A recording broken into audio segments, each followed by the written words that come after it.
A graça e a paz do Senhor Jesus Cristo.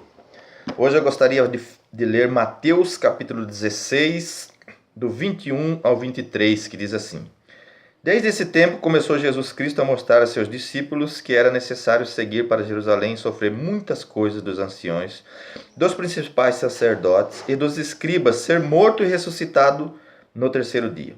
E Pedro, chamando-o à parte, começou a reprová-lo, dizendo: Tem compaixão de ti, Senhor. Isso de modo algum te acontecerá.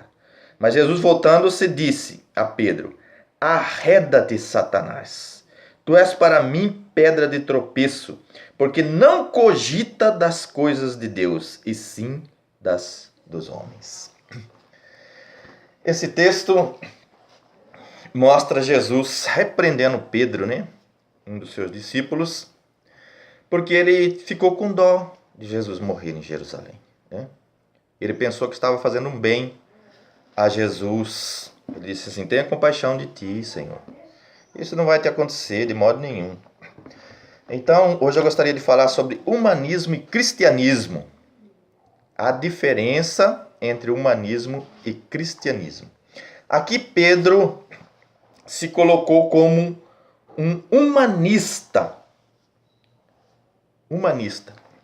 Porque ele não entendia as coisas de Deus, mas sim as dos homens, E hoje no cristianismo há muito humanismo no cristianismo. Por que a igreja do Brasil não é perseguida e ela não será perseguida? Porque o evangelho pregado hoje ainda tem muito humanismo nela, muito humanismo. Jesus morreu não foi porque ele fez milagres, porque ele ressuscitou mortos, porque ele transformou água em vinho, porque ele multiplicou pães. Todo iníquo, pecador, um homem abominável gosta de milagres, multiplicação de pães, eles gostam de cura. Qualquer iníquo, qualquer pecador miserável gosta disso. Jesus não morreu por causa disso. Jesus morreu porque ele falou a verdade. Sempre falou a verdade. E as pessoas não gostam de ouvir a verdade. Elas gostam de falar, mas de ouvir não.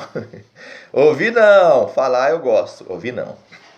Portanto, a igreja não será perseguida no Brasil porque ela não fala a verdade.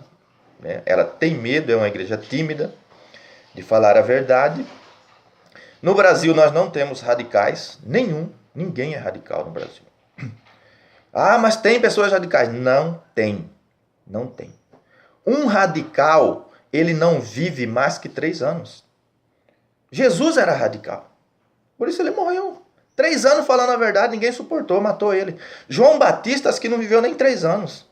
João Batista morreu muito antes de Jesus, Porque João Batista, Herodes estava passando, ele falou assim: não é lícito possuir a mulher do seu irmão. Já pensou? Estevão morreu jovem, muito jovem. Por quê? Porque ele pregou uma mensagem contundente. Homens de dura cerviz, incircuncisos de coração e ouvido, vocês resistem ao Espírito Santo, vocês são como vossos pais. Eles rangeram o dente e mataram Estevão.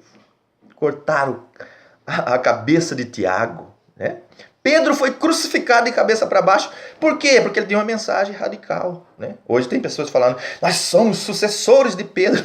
Está com 90, 100 anos aí. Se fosse sucessor de Pedro, já tinha morrido faz muito tempo. Muito tempo. Então a igreja não vai ser perseguida porque ela não prega, ela não tem coragem de falar a verdade. Jesus falava essas verdades em público. Ele falava tudo isso em público. Não era restrito. Igual os pastores hoje. Pastor radical, fala duro, exorta a igreja. Dentro da igreja ele não tem coragem de falar lá fora. Porque ele já teria morrido. Nós temos uma mensagem humanista. Pedro era humanista. Isso não vai te acontecer, Senhor. Ele se interpôs entre Jesus e a cruz. Se fosse um amigo nosso falando assim: você não vai morrer, nos defendendo, nos livrando da morte, nós íamos abraçar e beijar ele. Puxa, você é meu amigo, não quer que eu morra? E Jesus falou: não. Jesus falou assim: arreda-te de mim, Satanás. Porque ele viu em Pedro o humanismo na cara de Pedro. E ele foi veemente, né? Você pega Mateus capítulo 23, olha a mensagem de Cristo para os fariseus, para os religiosos. Ai de vós, fariseus hipócritas, que percorreis o mar e a terra para fazer um prosélito, e depois de o ter feito, o tornar filho do inferno, 2 vezes mais do que vós. Víboras, serpentes, sepulturas invisíveis. Jesus morreu porque multiplicou pães. Jesus morreu porque fez milagre, porque ajudou, porque pregou amor? Claro que não.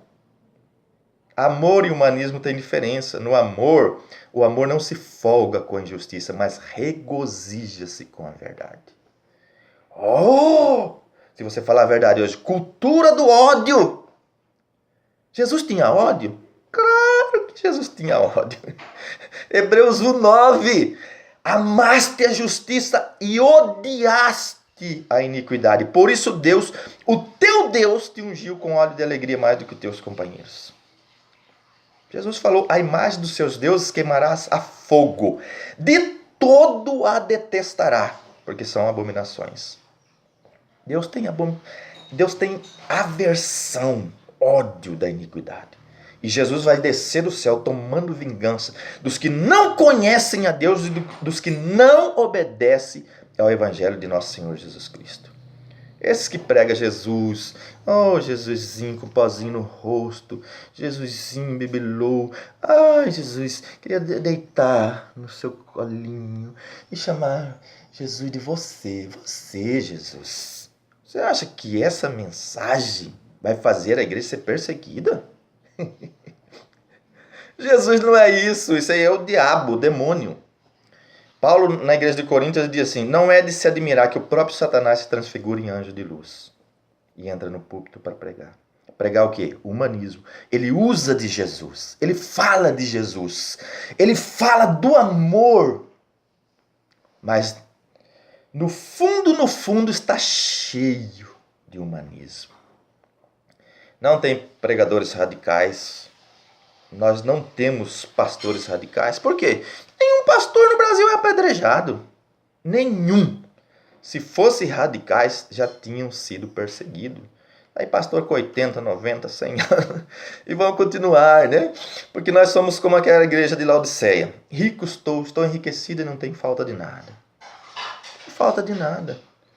Hoje nós temos casa boa, ar-condicionado, nós comemos picanha, nós fazemos comunhão, nós vamos pro shopping, vamos pro cinema. Você acha que nós vamos querer ser perseguidos? Você acha que a igreja vai querer ser perseguida? Você acha que a igreja vai querer pregar como Pedro, Paulo, que foram apedrejados? Paulo foi apedrejado várias vezes, né? Os apóstolos todos mortos por falarem e viverem a verdade. A igreja de Esmirna, quando estava passando por uma tribulação muito grande, Jesus falou assim para ela assim, ser fiel até a morte e dar-te-ei a coroa da vida. Essa é a mensagem de Jesus. Essa é a mensagem dos apóstolos, né? Uma mensagem confrontadora, contundente, denunciando o pecado e anunciando a Jesus como Rei e Senhor absoluto. Para o humanismo, Jesus é esse homem bonzinho, amoroso, que só faz o bem. Na Bíblia não. Na Bíblia Jesus matou Ananias e Safira, matou Herodes, falou que ia lançar em leito de dores uma mulher que pregava prostituição na igreja, os filhos dela, caso não se arrependesse. Falou que removeria a igreja de Éfeso, caso ela não se arrependesse, né? E se você ler Apocalipse 19, você vai ver o quanto de pessoas Jesus vai matar. Lê lá, Apocalipse 19, sai a espada da sua boca, junta reis poderosos, agora junta águias, abutres para comer carne de reis. E da espada que sai da boca de Jesus, essas pessoas vão morrer. Ele vai matar mais do que Lenin, Stalin, Hitler. E ele é cheio de amor. Cheio de amor. Você precisa conhecer o Jesus da Bíblia e renunciar esse falso Jesus humanista, que não produz transformação. Que o Espírito Santo traga coragem aos nossos líderes. Que o Espírito Santo traga mensagem cristocêntrica e teocêntrica e nos livre desse humanismo que não transforma, que não muda, que não é radical. Não existe radicalismo no Brasil. Não existe, seja de políticos, seja de pregadores, não tem. Todos eles estão vivendo 30, 40, 50, 60 anos. Radicais vivem 3, 4, 5 anos. Né? Os pré-reformadores aí morreram, John Hus, John Wesley foi apedrejado, né? Finney. Era porque eles tinham uma mensagem teocêntrica. Né? Que Deus resgate isso na igreja, que Deus traga luz. Né? Christian Shen foi agora na China e viu os cristãos orando para que Deus desse graça, poder a eles para enfrentar a perseguição e que Deus desse graça a eles para morrerem pela verdade. Christian Shen ficou humilhado. Ele mesmo disse, né? Eu fiquei humilhado de ver aquela igreja orando daquele jeito, enquanto nós no Ocidente oramos para ter carro, casa, conforto, bens materiais, e nós estamos cheios disso. Nós não queremos perseguição. Nós não somos radicais. Nós não pregamos com contundência. Mas Deus ainda é poderoso para restaurar a sua igreja. Que Deus te abençoe em nome de Jesus.